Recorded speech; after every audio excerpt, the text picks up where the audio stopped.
오늘 성경 말씀은 신약성경 사도행전 7장 35절부터 38절까지 말씀입니다. 사도행전 7장 35절부터 38절까지의 말씀입니다.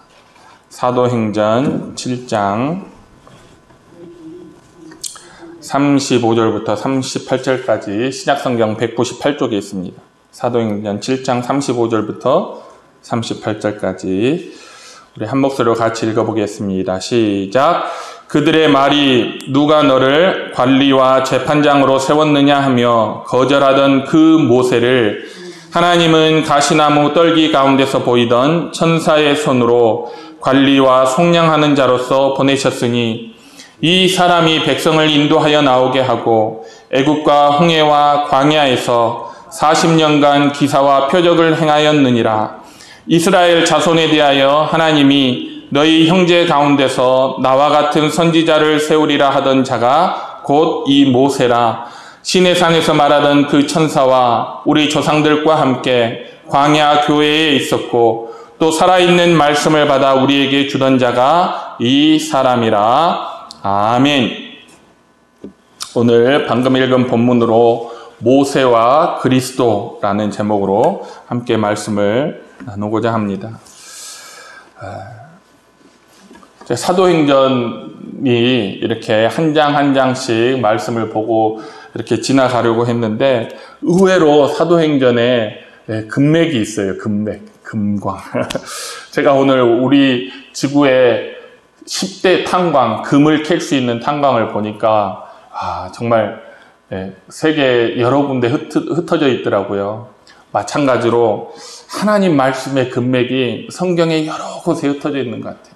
저는 이렇게 생각하지 않았거든요. 사도행전 한 장 한 장 보고 넘어가야지 했는데 정말 넘어갈 수 없는 귀한 말씀들이 사도행전 가운데도 많이 있습니다. 그래서 함께 이 귀한 말씀을 함께 나누고자 합니다. 모세의 이야기를 스데반이 지금 산헤드린 공회하는 거예요.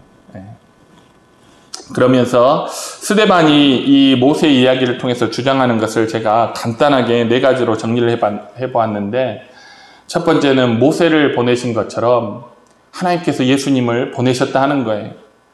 하나님이 약속하신 때가 되자 하나님께서 모세를 이스라엘에 보내셨어요. 모세가 태어나도록 하였습니다. 애굽에서.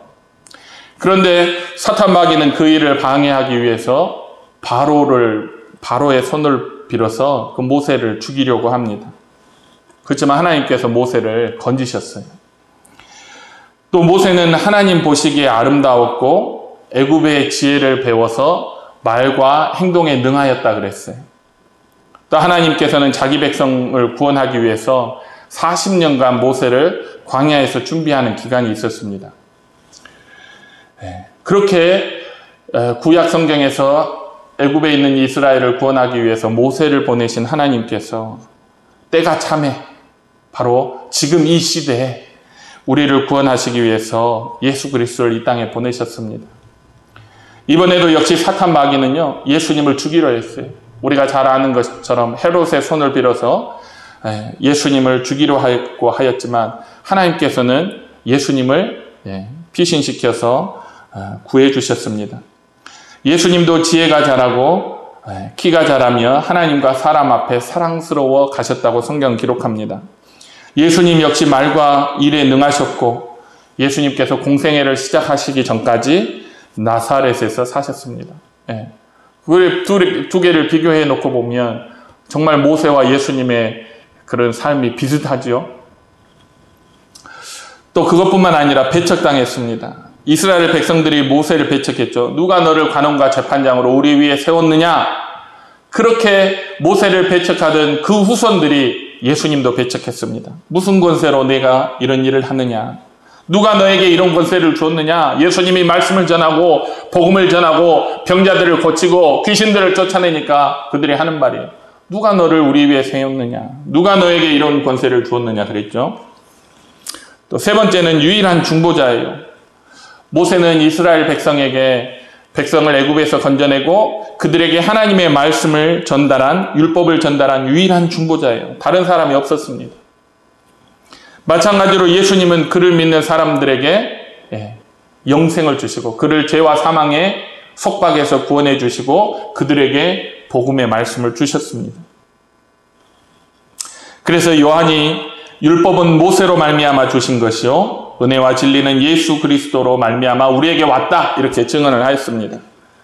그리고 마지막으로 네 번째, 하나님의 뜻을 이루었습니다. 모세는 40년 후에 하나님의 뜻대로 이스라엘을 애굽에서 이끌고 나왔고, 예수님은 하나님의 뜻대로 십자가 위에 죽으시고 부활하심으로 죄와 사망에 사로잡혀 있는 수많은 하나님의 자녀들을 생명으로 인도하였습니다. 여러분, 이렇게 보면 너무 분명하지 않습니까? 모세를 거절한 것이 하나님의 구원의 손길을 거절한 것입니다. 마찬가지로 여러분, 예수님을 거절한 것이 이 시대를 향한 하나님의 구원의 손길을 거절한 거예요. 결국 스데반이 주장한 것이 무엇입니까? 모세보다 큰 이가 여기 있으니 너희가 박해하고 죽인 나사렛 예수 그리스도다 하는 거예요. 그가 진정한 메시아요 세상을 구원할 구세주라는 의미입니다.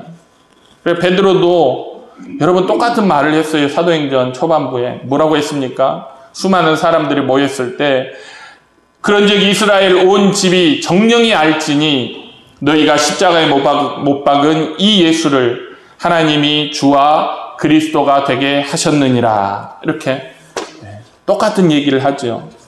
여러분, 이것이 오늘날 교회가 세상에 외쳐야 될 메시지입니다. 교회는 이걸 외쳐야 돼요. 세상이 외면하고 무시하는 예수님이 바로 하나님이 보낸 유일한 구세주라는 사실입니다. 여러분, 세상에 다른 이름이 없어요. 세상에 구원받을 만한 다른 길이 없습니다. 오직 예수 그리스도를 믿고 그를 따르는 것뿐이에요. 저는 왜 거절했을까? 한번 또 생각해 봤어요. 왜 이스라엘 백성들은 애굽 아래에서, 압제하에서 그렇게 고생하고 있었는데 왜 하나님께서 그들을 구원하기 위해 보내신 모세를 그들이 왜 거절했을까?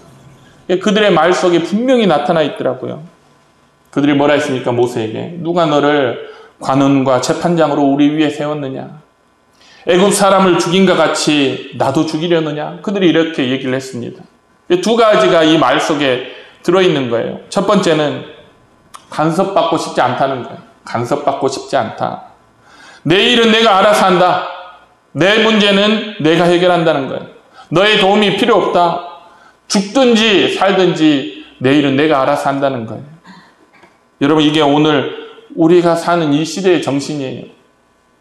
여러분, 가만히 보세요.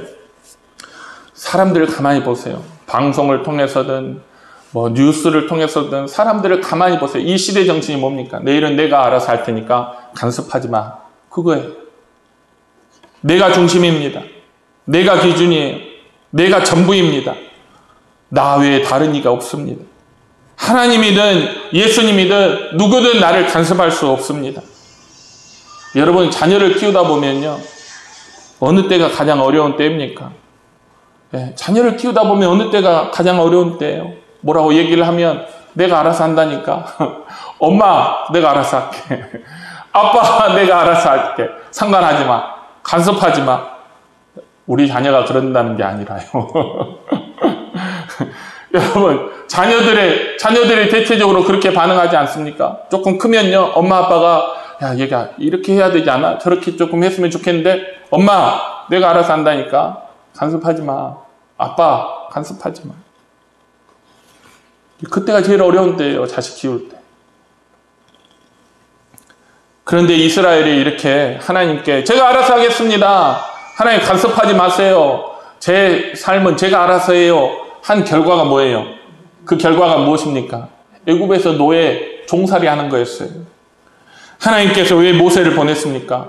그들의 힘으로 자기 문제를 해결하지 못하니까 하나님이 보내셨어요.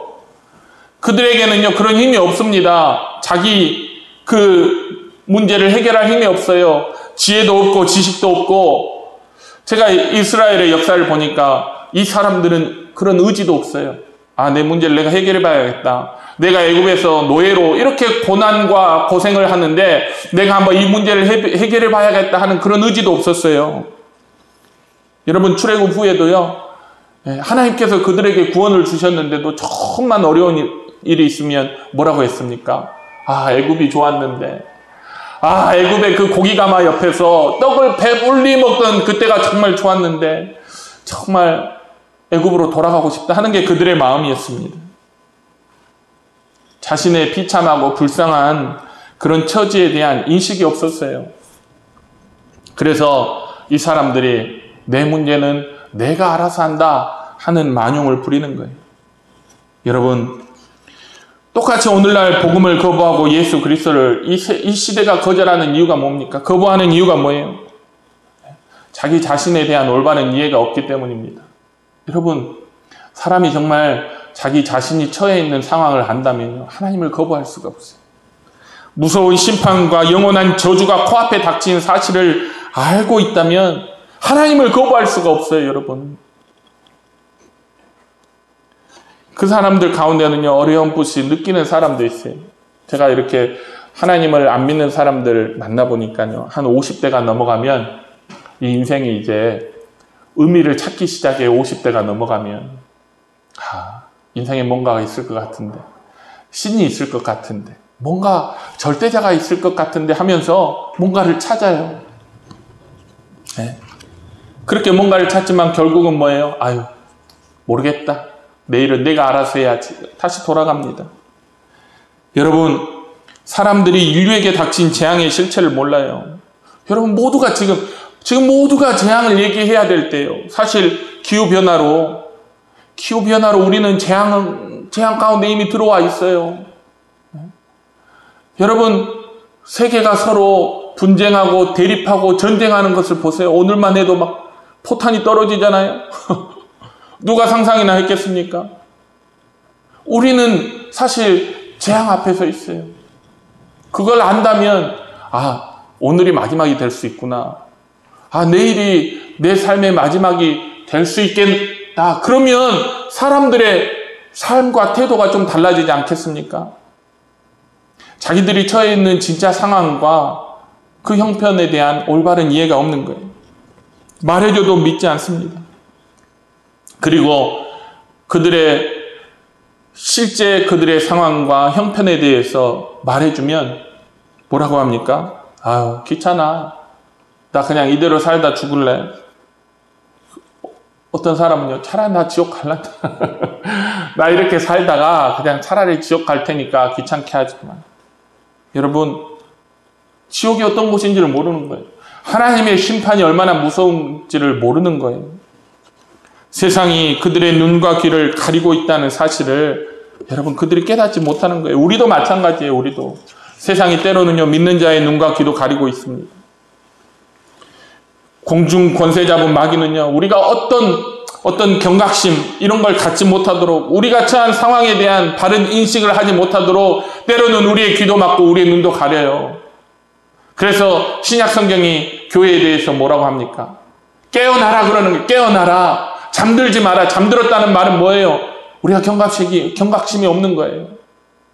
우리가 지금 처한 그 위기라는 것을 깨닫지 못하는 거예요. 그래서 우리가 교회들이 잠들어 있으니까 신약 성경이 하는 말이 깨어나라 그러는 거예요. 누가 잠들게 했습니까?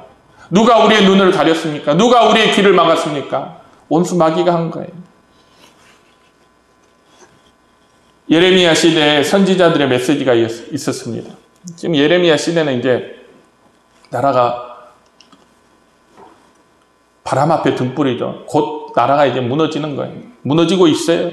근데 거짓 선지자들이 어떤 메시지를 던졌습니까? 예레미야 시대에 평강하다, 평강하다, 그런 메시지를 줬어요. 하나님의 심판이 눈앞에 닥쳤는데 마귀는요, 평강하다, 평강하다. 다시 말하면 평안하고 아무 일도 없다. 모든 일이 잘 되고 있다 하는 말로 백성들의 눈과 귀를 멀게 했습니다. 그런데 여러분, 하나님의 말씀은 달라요. 하나님께서 뭐라 하셨냐면, 그들이 내 백성의 상처를 가볍게 여기면서 말하기를 평강하다, 평강하다 하나 평강이 없도다 그랬어요. 평강이 없도다. 내 백성에게 지금 평강이 없도다 하는 것이 하나님 말씀이에요. 그들의 상처가 가볍지 않다 하는 것이 하나님의 말씀입니다. 여러분, 죄로 인한 우리의 상처가 결코 가볍지 않고 죄로 인한 우리의 상태가 결코 평강하지 않다는 것이 하나님이 우리에게 하시는 말씀이에요. 여러분, 세상은요, 하나님의 그 심판 앞에, 그 멸망과 저주 앞에 이제 거의 다 다다른 것 같아요. 세상이 이럴 때 뭐 해야 되냐면 잠에서 깨어나야 돼요. 그래서 베드로 사도가 뭐라고 하잖아요. 깨어나라 그랬어요. 깨어나라. 너희 대적 마귀가 우는 사자와 같이 두루 다니며 삼킬 자를 찾으니 깨어나라 그랬어요. 여러분, 왜 이렇게 하나님께서 우리의 삶에 간섭합니까? 여러분, 왜 부모가 자녀의 삶에 간섭하죠? 네? 사랑하기 때문 아닙니까? 왜 하나님께서 우리 삶에 관여하십니까? 그가 자기의 모양과 형상을 따라 창조하신 우리 인간을 사랑하기 때문입니다. 구원은요, 예수 그리스도를 통한 죄인을 구원하시는 그 하나님의 사랑, 하나님의 그 행위는 사랑이 아니고서는요, 아무 것으로도 설명이 안 됩니다. 그래서 요한복음 3장 16절은 이렇게 말하는 거예요. 하나님이 세상을 이처럼 사랑하사 독생자를 주셨으니, 다시 말하면 하나님이 우리를 독생자를 주시기까지 사랑하셨다는 말입니다. 여러분, 하나님께서 왜 모세를 애굽에서 태어나게 하시고 훈련받게 하시고 그를 통해서 이스라엘을 구원하려 하셨어요? 자기 백성 이스라엘을 사랑하기 때문입니다. 그래서 출애굽기 2장 24절 이하는 이렇게 얘기합니다. 하나님이 그 고통 소리를 들으시고 아브라함과 이삭과 야곱에게 세운 그 언약을 기억하사 이스라엘 자손을 권념하셨더라. 네, 사랑하셨다는 말이에요. 그래서 간섭하시는 겁니다. 저는 하나님께서 우리 개개인의 삶에 간섭하시는 것이 사랑일 뿐만 아니라 정당한 것이라고 생각해요. 여러분, 우리는요, 우리가 주인인 줄 알아요. 제가 미국 아이들한테 복음 전하는 이 사형리 전도 쪽지를 가지고 캠퍼스에서 전도를 해본 적이 있어요. 영어를 잘 못하니까 영어로 써진 전도지를 가지고 좀 같이 따라 이것 좀 읽어주라 또는 따라해보라 이런 말이 있어요. 그래서 따라 읽어봅시다 하면 따라 읽거든요. 근데 이 친구들이 어디에서 다 멈추는지 압니까? 네. 어디에서 다 멈추냐면 나의 주인은 이제부터는 내가 아니라 하나님이십니다 하는 그 고백은요, 안 따라해요. 그게 사람의 성질입니다. 자기가 자기 주인이어야지 다른 어느 누구가 그분이 설령 하나님일지라도 자기의 주인이 되면 안 된다는 생각을 갖고 있어요. 그럼 착각이에요. 모든 생명의 주인은 누굽니까? 하나님이세요. 하나님께서 호흡을 딱 걷어가시는데요, 누군가가 손들고 왜 지금 걷어가냐고 따질 사람이 있어요? 한 사람이라도. 하나님이 내 자식을 데리고 가는데 하나님 왜 내 자식을 데리고 갑니까? 따질 수 있는 사람이 있어요? 하나님께서 내 부모를 데리고 갔는데 하나님 왜 내 부모를 데리고 갑니까? 따질 사람이 있냐고요. 세상에 따질 수 있는 사람이 아무도 없어요. 왜냐? 모든 생명의 주권은 하나님이 갖고 계셔요. 생명의 주인이 하나님이라는 뜻입니다. 그래서 우리는 하나님께 내 삶에 간섭하지 마세요 라고 말할 수 없습니다. 오히려 지혜로운 사람이 어떤 사람이 지혜로운 사람입니까? 하나님, 내 삶을 주관하시고 인도해 주옵소서, 그거예요. 저는 날마다 교회 성도님들, 우리 자녀들을 위해서 기도하는 게 그거예요. 하나님께서 우리 교회를 인도해 주세요. 하나님께서 우리 성도들의 걸음걸음을 인도하시고 지키시고 생명으로 붙들어 주옵소서. 우리 자녀들 하나님 안전하게 지켜주시고 하나님 은혜 가운데 붙들어 주셔서 예수 잘 믿게 해주세요. 여러분, 그게 지혜로운 사람 아닙니까? 하나님을 인정하지 않다가 왜 하나님 지금입니까? 왜 하나님 데려가십니까? 하고 하나님한테 따지는 사람이 아니라 어리석은 사람이잖아요. 처음부터 하나님께서 우리의 주가 되심을 인정하고 하나님 지켜주세요, 하나님 보호해주세요, 하나님 인도해주세요 하는 것이 그게 지혜 아니겠습니까? 두 번째로, 그럼 심각한 오해가 있어요. 모세가 자기 동족들이 싸울 때 그들을 말리니까 그 중에 한 사람이 이렇게 얘기를 합니다. 나도 죽이려느냐? 너가 어제 애굽 사람을 쳐 죽였던 것처럼 오늘 나를 쳐 죽이려느냐? 이렇게 물었어요. 제가 예전에 고속도로를 이렇게 진입을 하는데 고속도로 앞에 아주 최고로 비싼 아주 외제 최고급 차가 가는 거예요. 제가 그 바로 뒤를 따라 들어가고. 근데 그 승용차 뒤에 연료 주입구가 열려서 차가 이렇게 움직일 때마다 거기서 휘발유가 쿨쿨쿨 나오는 거예요. 아, 큰일 났다. 잘못하다가는 불나겠다. 대형 사고가 나겠다 해가지고 제가 이렇게 깜빡이를 깜빡깜빡 틀면서 손을 내밀어서 차를 세워라. 너 차에 문제가 생겼다고 이렇게 깜빡이를 틀었어요. 근데 이 사람이 그걸 오해하더라고요. 제가 깜빡이를 틀고 손으로 이렇게 멈추라고 하니까 중국 사람이었거든요. 제가 자기를 욕하는 줄 알고 제가 막 비켜라 내가 먼저 갈 거야 하면서 자기를 이렇게 안 좋게 대하는 줄 알고 이 사람이 그 고속도로에서 저를 위협하는 거예요. 여러분 최고 좋은 차니까 얼마나 빠르겠어요. 쫙 빨리 달려가서 차를 딱 세워놓고요. 저한테 손가락질하고 그래요. 그리고 제가 이렇게 가면 또 차를 타고 쑥 하면서 제 의도는 뭐였어요? 그 사람이 위험하니까 도와주려고 했어요. 근데 그 사람은 어떻게 생각했어요? 아, 저놈이 지금 나한테 욕하는구나. 그렇게 오해했어요. 네. 하나님께서 모세를 구원자로 보냈어요. 그런데 그 사람들은 모세를 관원과 재판장으로 오해를 하는 거예요. 여러분, 관원과 재판장이 뭐예요? 네, 그들 생각으로는 관원과 재판장은 무서운 사람이에요. 옛날 일본 순사예요. 잘못하면 붙잡아가지고 매 때리고 혼내는 사람이에요. 때로는 죽일 수도 있는 사람입니다. 누군가를 붙잡아서 벌 주고 죽이는 그런 사람으로 알았던 거예요. 왜? 왜입니까? 왜? 그들의 처지가 지금 노예잖아요. 여러분, 정상적인 사람에게 관원과 재판장은요, 내게 도움을 주는 사람이어서 무서워할 일도 없고 피할 것도 없고 마다할 필요도 없어요. 오히려 더 가까이 지내면 좋잖아요. 우리같이 정상적인 사람은요, 경찰관을 이렇게 만나면 두려워하지도 않고 경찰 한 사람 알면 좋겠다 이랬죠. 도둑은요. 도둑은 길 가다가 경찰만 보여도 뒤돌아갑니다. 자기의 처지가 도둑인 거예요. 자기의 처지가 지금 노예인 거예요. 노예이기 때문에 하나님께서 구원자를 보내셨는데 그가 구원자가 아니라 심판자로 보이는 거예요. 자기를 잡아 죽이려는 자로 보이는 것입니다. 여러분, 죄와 사망에 사로잡힌 사람들에게는 지독한 오해가 있어요. 그게 뭐냐? 하나님을 두렵고 무서운 관원과 재판장으로 오해하는 거예요. 하나님을 냉혹한 심판자로 오해하는 것입니다.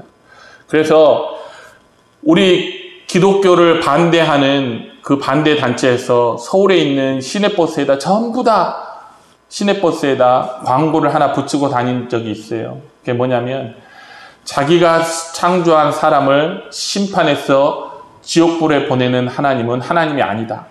그런 하나님을 믿을 수 없다 하는 그 광고를 붙여가지고 서울의 시내버스가 돌아다닌 적이 있습니다. 여러분, 그들이 뭘 오해하는 거예요? 하나님은 심판자가 아니라 구원자예요. 사람들이 하나님을 심판자로만 오해하기 때문에 아무리 하나님께서 도움을 주기 위해서 가까이 가도 그를 거부하고 밀어내는 것입니다. 그래서 여러분, 예수님이 말씀하셔요. 하나님이 그 아들을 세상에 보내신 것은 세상을 심판하려 하심이 아니요 저로 말미암아 세상이 구원을 받게 하려 하심이라. 또 예수님이 말씀하셨어요. 내가 온 것은 세상을 심판하려 함이 아니요 세상을 구원하려 함이로다. 여러분, 세상이 하나님을 미워하고 싫어하는 이유는요, 하나님을 심판자로만 생각하기 때문이에요. 그러나 하나님께서 예수님을 세상에 보내신 것은 여러분, 누군가를 심판하기 위한 것이 아니라 우리를 구원하시기 위함입니다. 여러분, 자기 처지에서 하나님을 바라보면 오해예요. 오해합니다. 사람들마다 다 자기 처지에서 하나님을 바라보기 때문에 오해해요. 기업가는요, 사업가는 자기 처지에서 하나님을 바라보기 때문에 하나님 잘 믿으면 하나님께서 자기 기업을 돈을 많이 벌게 해준다고 그렇게 생각합니다. 운동선수는 자기 입장에서 하나님을 바라보기 때문에 하나님 잘 믿으면 하나님께서 자기를 잘 도와줘서 금메달을 따게 한다고 오해를 합니다. 네. 자기 생각과 가치관으로 우리가 하나님을 바라보면요, 반드시 거기에는 오해가 생겨요. 우리 그런 말 있잖아요. 빨간 안경을 쓰면 세상이 빨갛게 보이고, 노란 안경을 쓰고 보면 세상이 노랗게 보여요. 우리가 하나님을 나의 가치관이라는 안경을 쓰고 보면 하나님이 기껏해야 돈 잘 벌게 해주는 하나님, 건강 지켜주는 하나님, 성공과 출세를 시켜주는 하나님, 그 정도의 하나님으로밖에 안 보이는 거예요.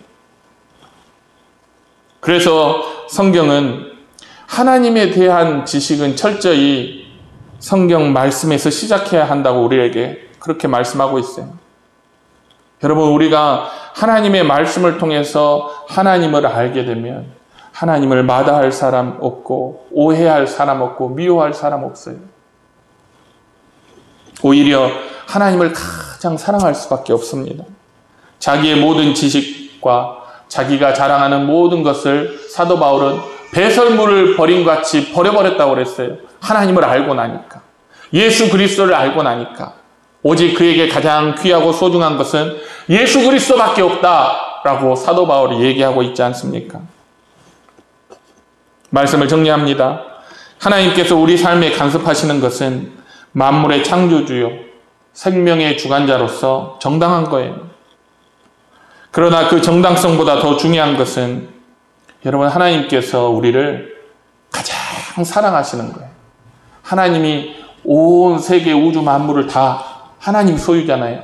땅도 다 내 것이요, 하늘도 다 내 것이요, 이 세상과 그 세상에 있는 모든 것이 다 하나님의 것이잖아요. 근데 하나님이 가진 모든 것들 중에서 하나님께서 가장 사랑하는 게 무엇이냐? 바로 저와 여러분입니다.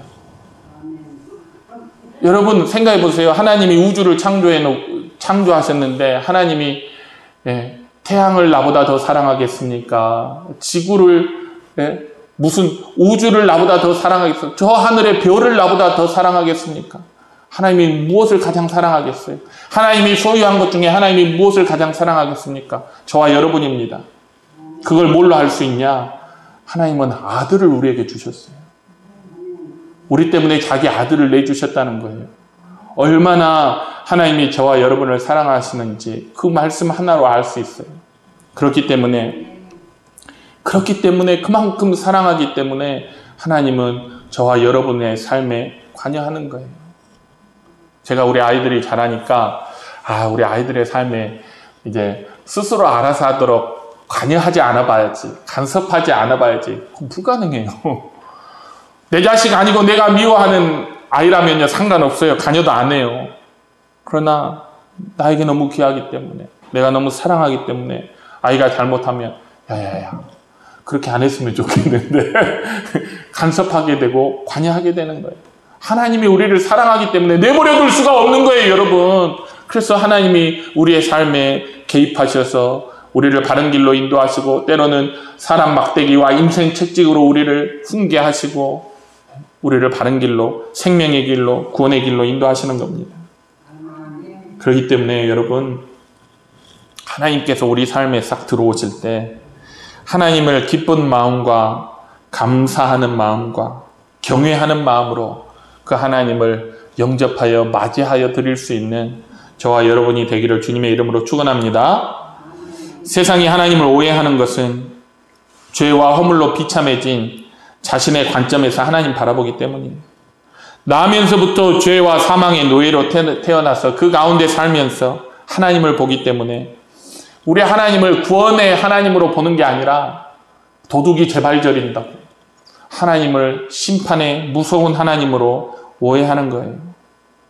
여러분, 하나님을 바로 알기 위해서는요, 반드시 성경에서 시작해야 됩니다. 우리 생각으로 하나님 생각하는 게 대부분이 틀려요. 성경으로 하나님을 바라보고 성경으로 하나님을 알아야 우리가 그 하나님을 제대로 알고 하나님의 아들 예수 그리스도를 아는 온전한 지식과 지혜를 갖게 되는 것입니다. 그래서 우리가 하나님이 보내신 예수 그리스도를 거절하는 것이 아니라 주 예수에 어서 오시옵소서. 주 예수의 내 삶에 들어와셔서 모든 것에 관여하여 주시고 나의 주가 되어 주시옵소서 하고 주님을 영접하고 맞이하게 되는 것입니다. 세상 모든 사람들이 그와 같은 주님을 맞이할 수 있는 그런 은혜가 있기를 주님의 이름으로 축원합니다. 기도하겠습니다. 사랑과 은혜가 충만하신 아버지 하나님 감사합니다. 세상이 우리 주님을 너무나 오해합니다. 그 오해는 바로 자기가 주가 되고 자기가 자기의 하나님이 되어서 자기의 삶을 자기의 뜻대로 주관하고자 하는 교만과 악함에서 비롯되었습니다. 하나님, 모든 사람들이 나의 주요 내 생명의 주관자가 하나님이심을 알고 그 하나님 앞에 모든 것을 내어놓고 하나님의 뜻대로 살아갈 수 있는 교회와 성도들이 다 될 수 있도록 주님 축복하시고 인도하여 주옵소서.